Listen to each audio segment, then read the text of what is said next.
Hello everyone, my name is Erik. I'm very sorry I couldn't be here today, but we decided to solve this by using this movie of my presentation. I've offered the organization to host a conference call or do something else to make sure that any remaining questions are answered. In the back of the presentation I'll also give my details, so you'll be able to contact me with any questions you have.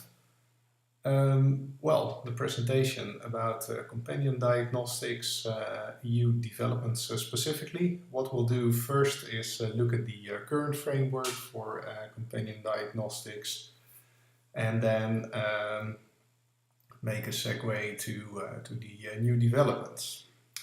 So here we go. Companion diagnostics currently, the way it works in the EU is that companion diagnostics, obviously they consist of a medicinal product and an IVD, in vitro diagnostic component. There's no specific procedure for companion diagnostics at this moment, which means that they have to be authorized through the normal route. The IVD is authorized via the IVD route, and the medicinal product is authorized via the normal medicinal products route.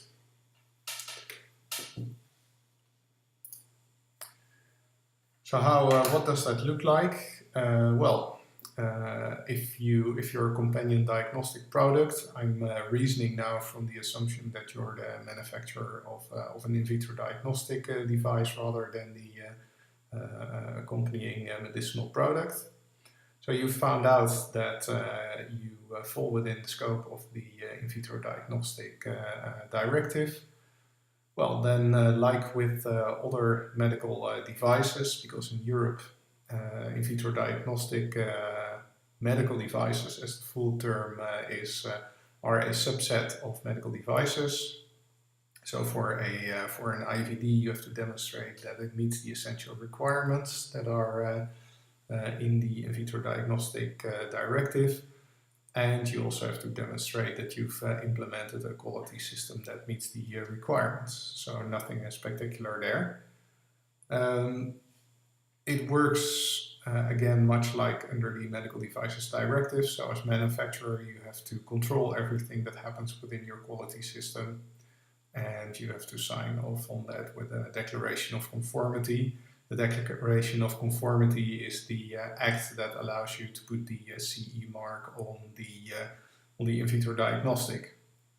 In some cases, the notified body, or a notified body I should rather say, because there are many, must sign off on the design of the in vitro diagnostic device and on the quality system, and we'll talk about that later, how that works in practice. So there's no CE mark required for devices for performance evaluation, which is basically the in vitro diagnostic, you could say in vitro diagnostics equivalent of research medical devices or medical devices for clinical studies, and also not for in-house developed tests, or as we also call them, homebrews. So what risk classes do you have for in vitro diagnostics? Because the risk class determines the requirements for conformity evaluation. So there's the general IVDs. Those are, and this is all still applies to companion diagnostics that are an in vitro diagnostic device. So you've got your general in vitro diagnostics, other than those with an indication listed in Annex 2 of the directive, which lists the indications that require intervention of a notified body. Self-testing devices, they also require intervention of a notified body. Of course, there's also the category of IVDs for self-testing. So think blood glucose meters, for example. There's IVDs for NX2 list B indications. So that includes tests for toxoplasmosis, amongst other things, but also it also includes devices for self-testing of blood sugar levels. So the self-testing example I just gave was a bit misleading because they are called under NX2 list B and not general self-testing. IVD medical devices, they are in NX2 list A. That includes, for example, that's the really risky ones like HIV, hepatitis, and so on. So the risk class determines the level of scrutiny in conformity assessment. So that's basically what I've hinted at already. So if your device is in NX2, or if it's intended for self-testing, there's a notified body assessment, and if it is, and in the cases of non-NX2 IVDs or IVDs that are not a performance evaluation device or a self-test device, you can self-certify and give yourself a CE mark. It used to be the case that after you had applied a CE mark, you had to register the IVD that you were going to place on the market in every single member state. That's fortunately no longer the case. When the decision to that effect entered into force on 1 May 2011, that wasn't necessary anymore. So let's talk a bit about conformity assessment. So what conformity assessment routes do we have? I've taken a nice example here from the so-called Blue Book, Blue Guide, which is a really helpful document if you want to understand CE marking in general under EU law. There's very convenient flowcharts in the back, such as this one for the application of the in vitro diagnostics directive. So I'll take you through this through the chart here. So where do you start? Well, you start right here. You determine if your device is a device covered by NX2.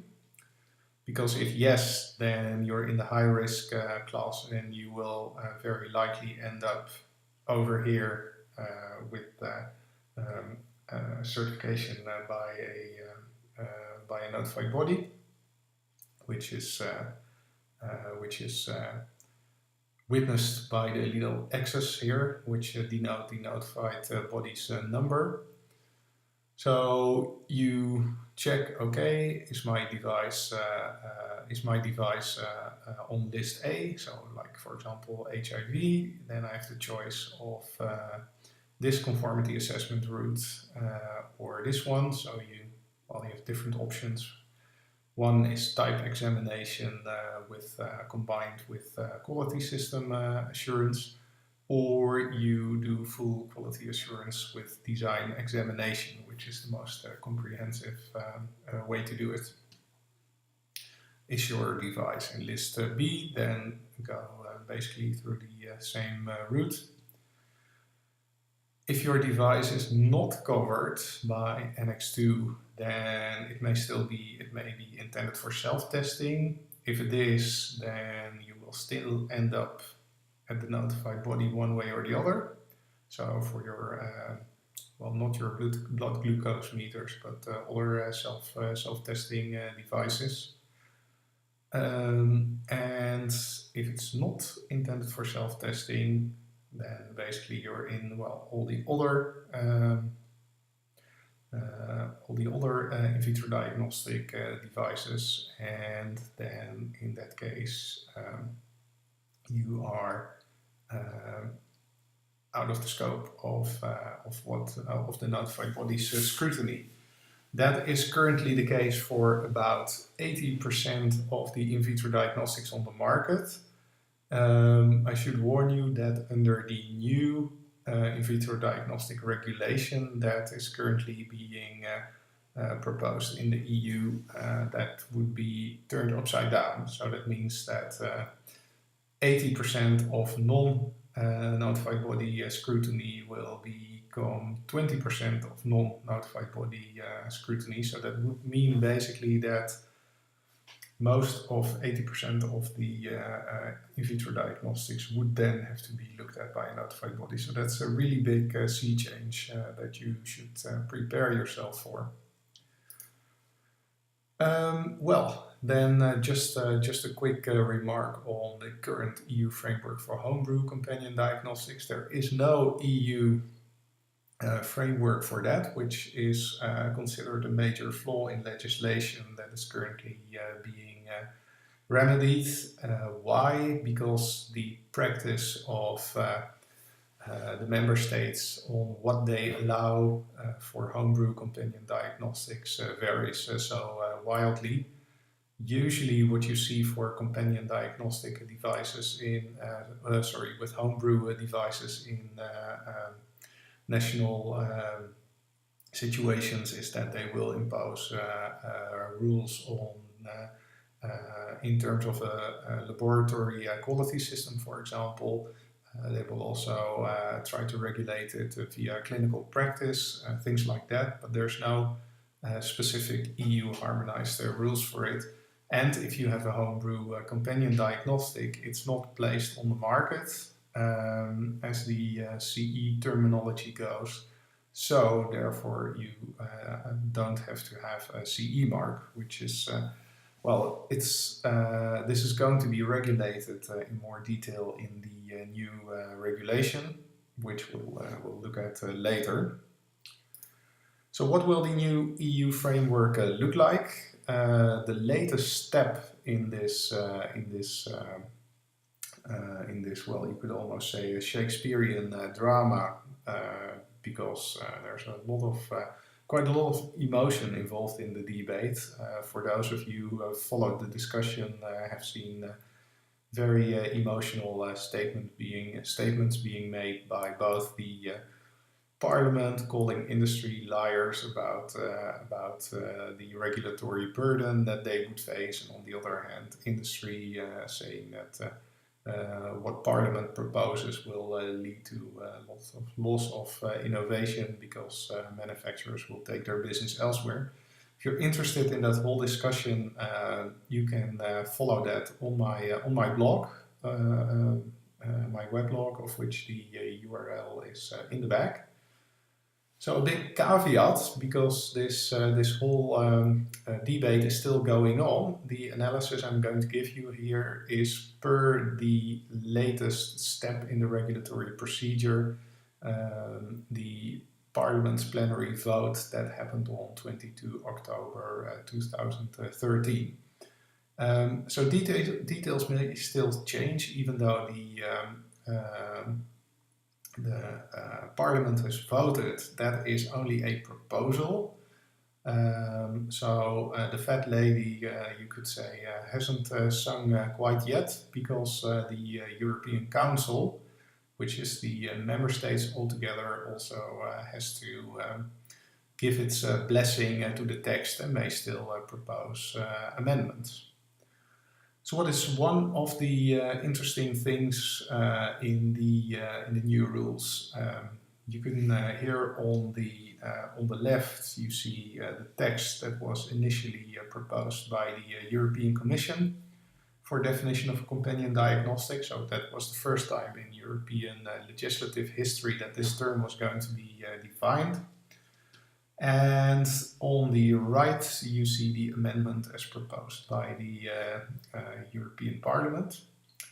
So you see that some elements have been moved around. The bold letters, the bold elements here are the elements that the Parliament proposes to change, and they are changed by the bold letters here.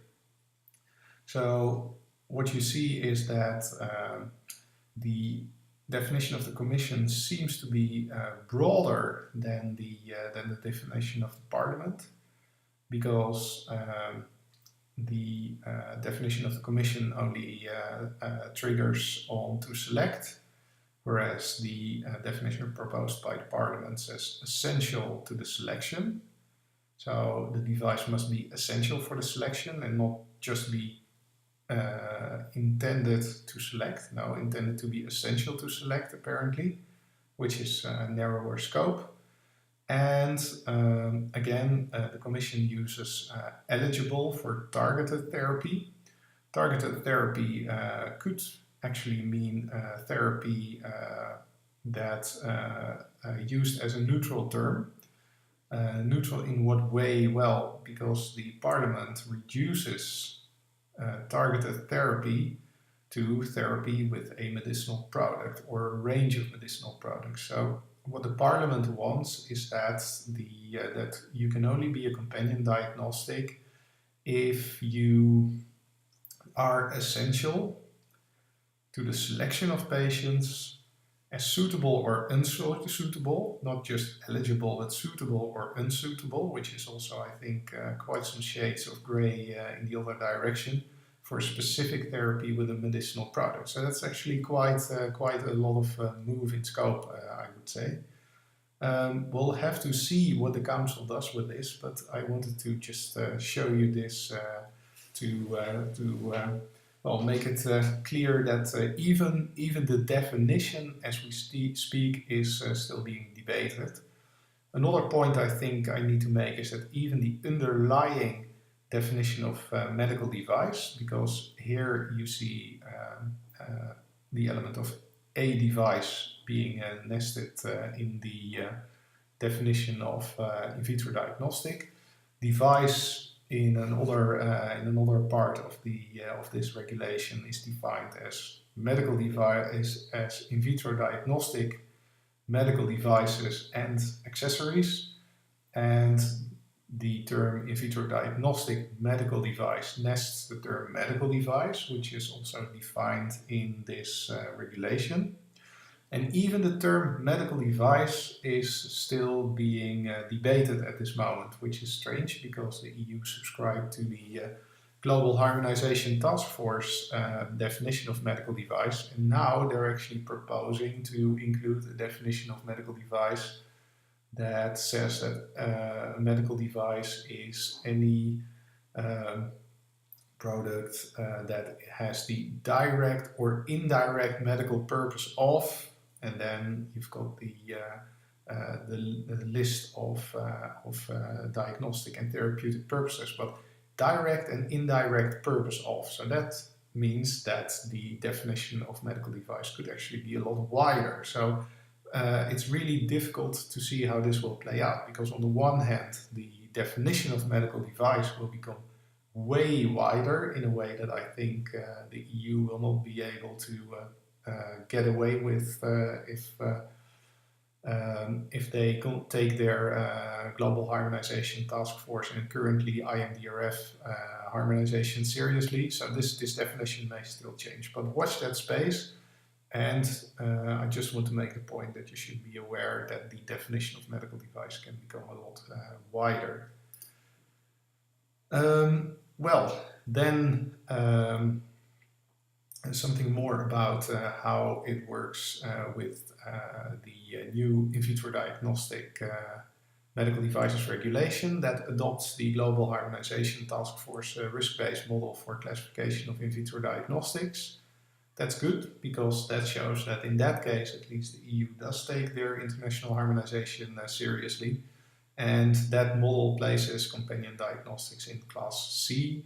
That's the class of high patient risk and low public risk. So that means that you're going to, for a companion diagnostic, you'll have to go through the conformity assessment procedure for Class C medical devices. In Class C, that's also a category of devices that is always subject to notified body approval. So what does this notified body approval look like? The conformity assessment, in other words, the notified body will look at the design requirements, and the design requirements and also labeling requirements, of course. For companion diagnostics, they must, the documentation and the intended purpose specifically must mention that it is a companion diagnostic, what the relevant target population is, and it must also contain directions for use with the associated therapeutic products. What does the notified body check? The notified body checks clinical performance. So the notified body checks clinical performance and clinical utility. And the manufacturer should supply, sorry for the typo there, clinical evidence relating to the impact of a positive or negative test on patient care and health outcomes. The quality, the conformity assessment, what does that look like? It looks, it's obligatory Annex 8 quality assurance test. So that means that the strictest version of conformity assessment that I've shown you in the flowchart. That was this one and that one. Those are the strictest ones. So those have to be that has to be followed, because there's now a single procedure for these diagnostics. So the notified body consults. They have to consult with several entities: the EMA or the competent authority for the interface with the medicinal product, and they have to consult with a reference laboratory. That's a new entity under the new in vitro diagnostics regulation, to do a verification of compliance with common technical specifications, which we knew already from the existing directive, or with an equivalent level of safety and performance if there are no common technical specifications. With respect to notified bodies, you may have heard that there is talk about special notified bodies being set up under the medical devices regulation, that and also under the IVD regulation, by the way, that have to consult with the European Medicines Agency for the high-risk products. Well, that procedure has only been foreseen for Class D devices, so those are the high risk for patients and high risk for public class of devices. Well, clinical then, there's a regime now for clinical performance studies. So that's basically clinical trials with in vitro diagnostics to support intended use, which has been included. So you're not stuck with national law anymore, unharmonized national law. And also another important one is that while there is a compulsory counseling regime that's being included for genetic tests in the in vitro diagnostics regulation, that regime, as it's currently drafted, does not apply to genetic testing by companion diagnostics, strangely enough. But well, that's a hole that they might actually plug along the way. So post-market requirements, you have to do trend reporting, surveillance assessments. Important there that surveillance assessments will not only be announced but also be unannounced, and that's already enforced, by the way, the unannounced ones, and they'll be conducted not only at your own facilities but also at critical suppliers and subcontractors anywhere in the supply chain. I was at the seminar of one of the notified bodies quite recently, where they discussed how they would implement their unannounced audits. And you'll have to account for those starting around the beginning of the new calendar year, because by then the notified bodies will have figured out how they will do it, and will have set up their plans. Another requirement is that companion diagnostics will be prescription-only medical devices, important as well, so also plan for that. Homebrew companion diagnostics, they are possible. There's a new regime, as I hinted at, for homebrew in vitro diagnostics. So you don't need CE marking, but they are considered put into service, which means that they're subject to the regulation and also subject to general safety and performance requirements. So what will that mean? That means, first of all, that you can only be a homebrew device if you cover a specific need that cannot be met by available CE mark devices, which is an interesting one, and competent authorities and the Commission can intervene on an ex post basis to check whether you've done that assessment correctly. Your manufacture and use are subject to the institution's quality management system, and the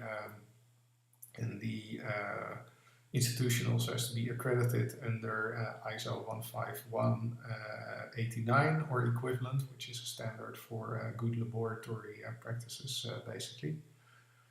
And also member states may require you to notify. So they may or may not do that. They may or may not impose further safety requirements. So you will be in a situation where you still have national divergence in the EU. Important to keep in mind. There has to be a summary of safety and performance for the intended user. You have to register them in UDEMET, the new electronic database of the EU. There's also an obligation to report serious incidents and field safety corrective actions.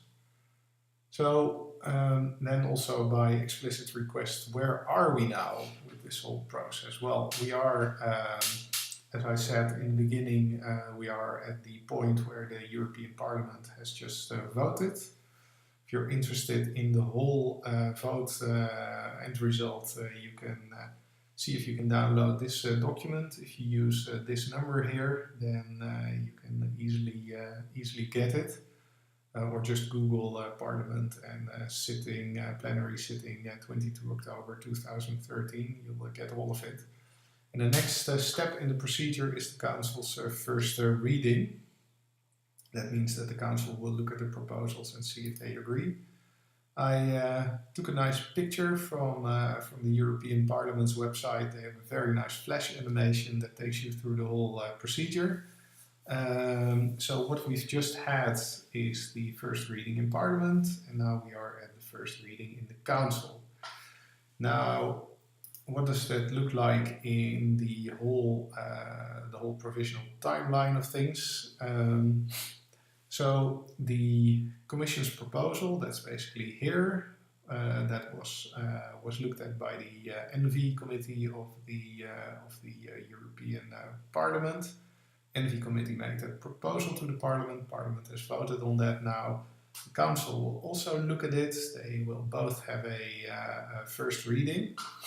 But, and that's why I put these little explosions in place, the EU elections in May 2014 may get in the way. And why?